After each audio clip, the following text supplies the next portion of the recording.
the XXXY chromosomes are insufficient.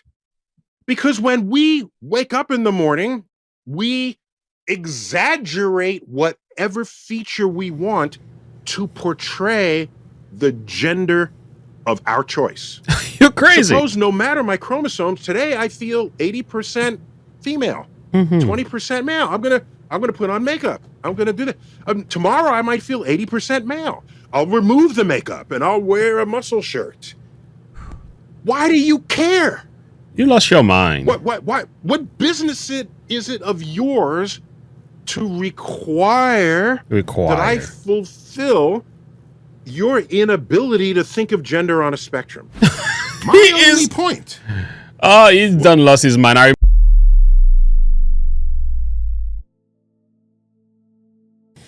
All right, we have Neil deGrasse Tyson. Okay, with Konstantin kissing. This debate is very interesting. You're gonna listen to an intellectual, and I will say Konstantin is not a dummy. Very intelligent, very balanced. But we're talking about Neil deGrasse Tyson, who is it an astrophysicist? Yeah, an American astrophysicist, scientist, communicator. So science communicator. We're talking about a man with so many degrees that I don't even want to waste my time talking about that now. But I want you to listen to his thinking. And I think his thinking here tells us a lot about the system, the world, and some of these people. And I want you to hear what this man is saying. Let's dial in. One of your functions over time has been to communicate scientific knowledge to the public. Yeah. And that's why I was quite surprised to hear you talk about the idea that we all exist on a spectrum where you wake up one day and you feel like you're more female and more male. The XXXY chromosomes are insufficient. Because when we wake up in the morning, we exaggerate whatever feature we want to portray the gender of our choice. You're crazy. Suppose no matter my chromosomes, today I feel 80% female, 20% male. I'm gonna put on makeup. I'm gonna do that. Tomorrow I might feel 80% male. I'll remove the makeup and I'll wear a muscle shirt. Why do you care? You lost your mind. What business is it of yours to require that I fulfill your inability to think of gender on a spectrum? My only point.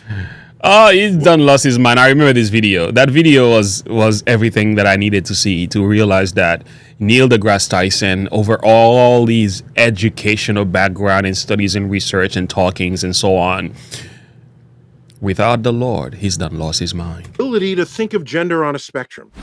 My only point was that if who you decide is male and female in the street is a construct of style and trends and what the beauty industrial complex wants you to see, if that's how we establish gender, then maybe some people want to be fluid within that gender identify. So they'll wear a skirt, but maybe have a beard, or they'll mix and match that in whatever way Neil, you want. Hold on. I'm not. Wait. I'm almost done.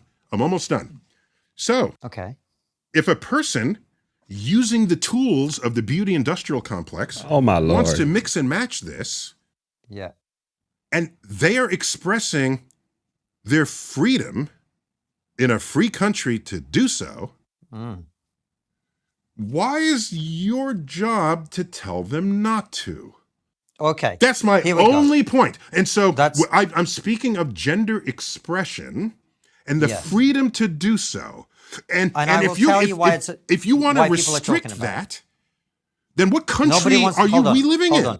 Yeah, go ahead. So first of all, I don't know a single person, and we've talked to trans people on the show. We have trans employees at Trigonometry.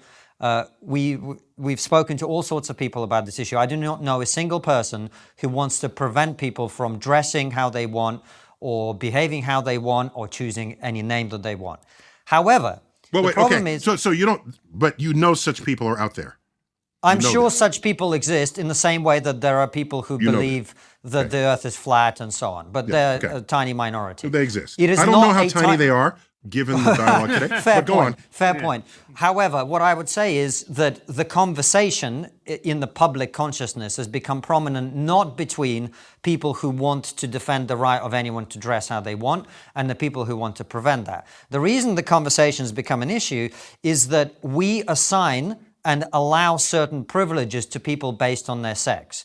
If you are female, you get to go to places that only other females are in, like changing rooms and toilets and so on. If you are female, you get to compete only with people of your sex because females are at a disadvantage in physical competition to males in almost every sport. In other words, we carve out certain areas where your sex matters tremendously, even though we may respect your right everywhere else to believe that you are whatever you are, to dress however you are, etc. So your claim that today you woke up and put lipstick on and grew your hair out long and tweezed out your mustache and whatever, and therefore you are female, has an impact on other people in certain contexts in which that is a problem. You gave only two contexts. Do you have others? Sorry, I wasn't finished. And in those contexts, it is essential, people would argue, to protect women from unfair competition and from various risks for which female-only spaces already exist. That's why people are having this conversation. Okay. It's not out of bigotry. Do you have more than those two examples? And I'll address each of those in turn. Let me quickly say, I mean, I guess it's part of trigonometry. Some of the stuff sometimes definitely triggers you. Neil deGrasse Tyson, the argument that he proposed in the beginning, the fact he ignored logical facts about gender. And the second issue we have here is the mindset of an atheist. And I know Constantine is also not a believer. I'm not sure if he's somewhat an atheist or an agnostic. I don't necessarily think it matters, but it does tell you the nature of the conversation. Because we have people talking about gender who does not believe, you have to understand this, who does not believe that God is true, who establishes all things. If you don't believe God created the world, this is the confusion you get. If you don't believe that God is the one who created male and female, this is the discussion you get. This is what happens when you cancel God from the discussion. But now, I don't want to over spiritualize the discussion here. I still have to get into what they're saying. But what he's ignoring here is the biological reality that there is a difference between male and female. There are things in biology, the psyche, the bones, the structure, and also the X and Y chromosome. These are things you can't deny. Nature in itself speaks volume to this reality. And what's happening here, there is this ignoring of these factors. And again, there is another issue. He's talking about what people want to do and why does that bother you in a way. You want to dress and put on women clothes, whatever it is, you want to have a beard and wear a skirt. Actually, very few people care in this United States, very few of us. What's going on here is the perspective that is given to the children. This is not so much an attack on people who being cross-dressing. That's been going on for a long time, from eternity past. What we're talking about here is the indoctrination, the changing of the books, the rewriting of history, the tearing apart women's sport, the destroying the psyche of children, the confusing the masses, changing the world, women's bathroom, gender neutral bathroom. We're talking about an entire structure being revented here in the name of somebody's perspective, feeling, and emotion. That is the problem. Okay? Anyway, let's get back to the video. Stop being triggered. But you have more than those two. Probably not. Okay. So sports, let me address those two examples directly. I'll address them. Sports is very important. You said that. Female-only spaces. I remembered. So, but you don't seem to have a third example. So, and even if you do, we presume that would be a very distant third compared to those two cases. All right. No, there's a third one I can give you very easily. In this Tell country, me. for politics, we have female-only shortlists for positions in Parliament. Therefore, I didn't know about that. That's that, interesting. Okay. Well, that's another example. I can give you more. So female-only shortlists. There are certain targets within corporations for diversity targets to have a certain number of women on the board. Therefore, when you make a claim that you are female, you are attempting, whether intentionally or not, to insert yourself into categories that are deliberately designed to protect women's interests. That is the concern that people have. So there's 4 examples for you there. Please address them. Sure. So interesting about the parliament. I have to look into that to find out what is it try to ensure the representation of women? Is that the goal? That's correct. Yeah, okay, correct. fine. So it's a perfectly noble cause there. So about personal changing spaces, okay? That's a solvable problem, of course. And we basically have accomplished that here in Manhattan, where I live. Practically all bathrooms are either multi-gender or solo bathrooms, so only one person at a time, or you walk into a space and there's stalls that are closed off, but then you exit the stall and you come to a communal sink, okay? Yes. Yes. So it's a solvable problem where everyone has a private space rather than for themselves, rather than having a gender private space, okay? It's solvable. On a level, by the way, let me give an example. We have a school from the early 20th century in New York, and I just saw it the other day. There's an entrance here and an entrance there, and this entrance says girls, and this entrance says boys. It's like, what? You separate them just to enter the school? I can look back on that and say that was ridiculous. You guys, what were you thinking? But back then, I'm sure it made complete sense that you're going to send the girls through that entrance, and there's an elementary school, and the boys through that entrance, okay? So it is possible to look back on whatever you were doing and say, my gosh, that was really short-sighted, and look at the solution that was proposed and implemented. That was a good idea. We moved on from that. Okay, so I remember boys' rooms where you come out and, you whip it out and we'd all be peeing into a trough, okay? We don't have those anymore. We do, because we're technologically very far behind. Yeah. Okay, so and then we had urinals just lined up on a wall that was a little more private, and now those urinals have little small but real dividers, so you're not like looking over. So there are solutions to the privacy problem, and we've all but solved that here. I can't speak for every state in the United States. Definitely here in New York City. The bathrooms, it's not, all right, that's that. Second, with sports, very interesting. There was a case where a woman wanted to be they wanted to disqualify her from an event. And she had very big muscles, and she had naturally high testosterone levels, okay?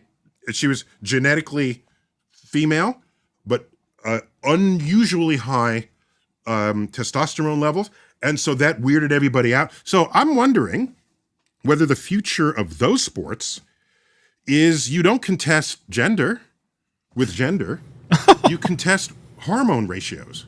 Well, hold on a second. Testosterone levels is becoming the means through which now you determine male and female only, especially when there is such a decrease of testosterone levels in men, and I wonder why our food is doing this to some of our men. But again, his argument is so flawed. He's ignoring so many other factors to bring this argument forward. Biological reality still speaks. So for you to focus on testosterone's level only, you don't talk about the mind, the will, the desires, the truth about biology. People's testosterone level can rise and decrease depending on how, where they are, how they eat, where they're from, and whether they're male and female. There's all this stuff. And you can even buy testosterone, so a doctor can prescribe it to you. So all of that, Neil, oh gosh. I've said this before, and I'm not trying to repeat myself over and over again, but I need to say this. This is the logical conclusion of atheist propaganda thinking. This is the logical conclusion of an anti-God spirit. I'm telling you, this is what happens when a person doesn't believe in God. This is how they talk. And unfortunately, I have to dial back a little bit here. There are Christians with Bible in their hands who talk like this. I've seen churches ministers trying to talk like this. That's also a problem. So I'm not blaming this just him being an atheist, and I'm not saying if you are a Christian you think differently, but if you really have a biblical worldview, you don't talk like that because you know who created the world and how he established it from the beginning. That is fallacies to the highest degree. Second, What but do the you think of the differences physiologically between men and women are not just hormonal. Women have a different hip angle, they have different heart capacity, they have different lung capacity. I mean, there are profound physiological differences, different bone Profound. We've had professional athletes on the show to talk about it. I don't have a problem with that. So then you find ways to slice the population so that whatever the event is interestingly contested. So, for example, I wrestled in my life. I was captain of my high school wrestling team. It would be unfair for me at 190 pounds, which is what I was back then, to wrestle someone 120 pounds. Hold on, it would actually be unfair for you to wrestle someone who is also 190 pounds but female. Let me work my way there. Let me just work my way there because fine. You are. I respect how active your brain is, but I've thought about all this, and just allow me to speak it at the rate that I do. Okay. Go for it. So it would be unfair. So they have in wrestling. They said, let's make weight categories. Okay. So we make weight categories. So I don't wrestle the 120. I wrestle a 190 pounder. So a wrestling match is not just this one person against the other person. It's 10 matches. And each one is intensely interesting because they are matched. Okay? So what the trans conversation is foisting upon us is the need to find ways to slice the athletic universe such that we still have interesting, fair matches. And is it a combination of... Neil deGrasse Tyson, the only thing that's going to result from this is more confusion. Oh, my Lord. I mean, I'm listening to him. I get he's confusing people. But anyway, let's go. He's a thinker, though. I can understand that. I like that about him. But, boy, he can leave you berserk. Did you go through puberty as a male and then transition? Did you have puberty blockers? What is your hormone level now if you want to compete? So it requires more creative thought. Rather than saying no to it all, let's be creative about this as we were with wrestling, as we are with practically any other sport. In rowing, there's a heavyweight rowing and there's lightweight rowing. They don't compete against each other. Somebody came up with that to resolve the problem because more than one category of person wanted to compete. So I agree with you, it's an unsolved problem, yes, but it's not unsolvable given what we know about human physiology. So why not rise to that occasion and solve it rather than take your older view of the world and force modern emergent conduct of people to fit your older view of the world. Well, the older view was common sense and truth. But we know we don't like the old ways of doing things today. We are too technologically advanced and we are too scientifically, steward. We are so smart today. Okay, fella. And force modern, older view of the world and force modern emergent conduct of people to fit that. Okay, well, can we just come back to the female shortlist and other opportunities that women Oh, my Lord. Triggered. And them now being excluded from that because males are entering that competition. Yeah, so a deeper problem, thank you for bringing that up. A deeper problem there is why were women underrepresented to begin with? What kind of bias exists within Parliament or among the voters, maybe even the female voters, that prevented the representation from being there in the first place? That's a whole other social question that maybe can and should be answered at a deeper level than a quota coming in after the fact. Oh, I'm not a fan of quotas, but if they exist... That's how I would address that question. Hold on a second. That's not addressing the question at all. The question is, female shortlist exists. Should biological males be allowed to enter those female shortlists? That's as simple as the question is. Yeah. Yeah, I'm saying I would ask why you have the short list in the first place. It's because there's something deeper that's wrong with society, that women are underrepresented in governance. So to say now, to protect that now and not try to get to the root of that problem, I think is the cart in front of the horse. So I would go deeper to that problem. So But you don't there even are have to women have that question. whose opportunities are being curtailed today because they are being forced to compete, whether in sports or elsewhere, against people who have some kind of advantage over them. We're in a transitional period, so we have to figure that out. But the way to figure out things that require solutions to progressive change is not to regress it to how things once were. If that were the case, I would still be drinking from a segregated water fountain. Okay? Oh, let's merge the water fountains and let's create the opportunities from below so that we don't even need the short list.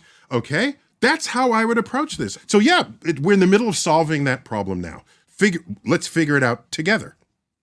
I think a lot of people would have an issue with what you're saying, Neil, is because they see women being denied opportunities. They see an unfair playing field, metaphorically and literally speaking. So fix the playing field, damn it. What? Don't say it's an unfair playing field, so all of a sudden the big issue is trans women taking the slot of a woman in an unfair playing field. Fix the playing field. And you know something? The day you fix that playing field, this conversation will look completely ridiculous. That's what I'm trying to tell you. I don't know what to do with him. I'll tell you what, though. He's got some points. It's just the denial of reality. So we have a problem with trans stuff, and then we're just adding more to the problem by creating new ways of doing it. I mean, it has to be solved. I get it. But it's just like that discussion is just troubling to me, because the fact we're even having this discussion is bad enough. But I like Neil because he does challenge you. He does make you think a little bit different. He does cause you to reason from cause to effect. Doesn't necessarily mean I'm convinced. I'm not convinced of anything he said. I just think he did bring out some good points. But again, the logical conclusion of a mind that is completely confused, this is what it sounds like. So the Bible tells us that we're supposed to be asking for the old paths. The old ways of doing things is no longer modern today. I get it, because we ought to be progressive to a degree. Things are changing. People are changing. The world is changing. We got to change along with it, as long as we don't change morality, as long as we don't change the truth. And I think what is highly under attack here in all the discussions that I've listened coming from him is that they professing themselves to be wise and they became fools. There is that going on here with our friend Neil deGrasse Tyson. There is the changing of the truth into a lie, and worship and serve the creature more than the creator, who is blessed forever. Amen. There is this judgment that we are dealing with as well. It's all in Romans chapter 1. The wrath of God is revealed from heaven against all ungodliness and unrighteousness of men who holds the truth in unrighteousness. Truth is under attack in our culture. And what you're seeing through the trans community, this is not an attack on them. And I think there's really stuff going on in the mind and psyche that I don't understand. So I don't even need to judge. Let God be the judge and show love and respect to everyone. However,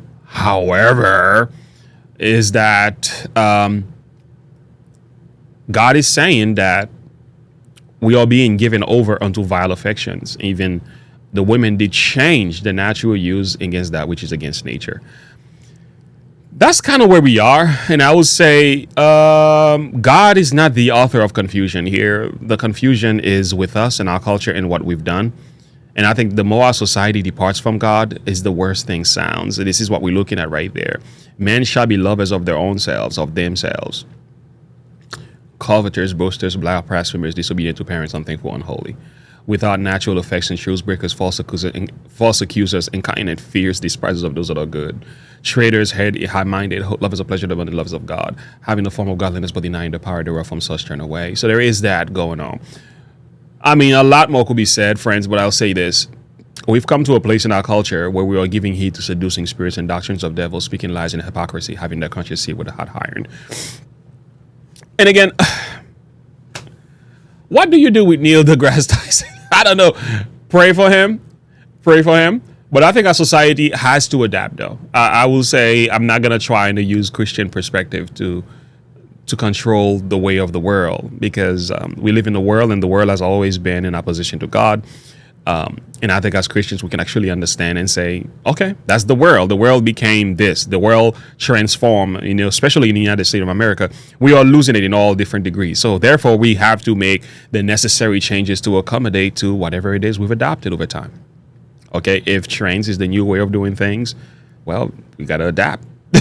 Whether you like it or not, we have to adapt, and changes has to be made, whether I'm with it or not. But what I'm not going to stop doing is preaching the truth, loving people, telling the gospel like it really is. I don't need to go after your sexuality.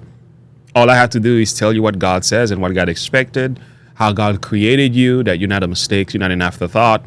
You need to realize that God loves you no matter who you are, no matter what the world tells you. But there's also something that calls repentance. So when truth comes to the heart, there needs to be a transformation of the mind. But again, there's another thing that I thought about as I'm going through this. Romans 12 talks about that in verses 1 and 2. I beseech you, therefore, brethren, by the mercies of God, that you present your bodies a living sacrifice. Let me pull that up for you. Wholly acceptable unto God, which is your reasonable service, and be not conformed to this world, but be ye transformed. There it is right there. Be ye transformed by the renewing of your mind. So there is this conformity to the world, or there is this transforming by the renewing of the mind to the will of God, that you may prove that which is that good and acceptable and perfect will of God. So there is that.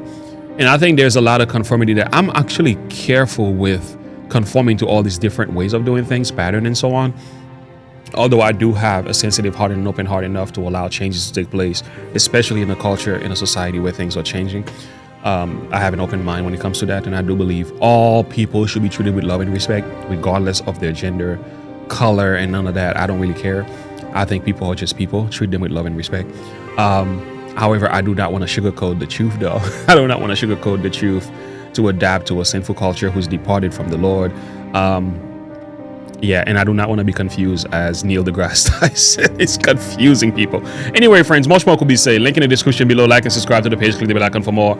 I'll end it right here. Share your thought and perspective with me. Do you agree with Neil? Do you disagree with Neil? Where do you take your position when it comes to this gender ideology? Do you believe we should come up with a solution, neglect the issue, go back to the old ways of doing things? I don't know, man. Share your thought with me. I'll see you in the next video. Have a good one. Bye.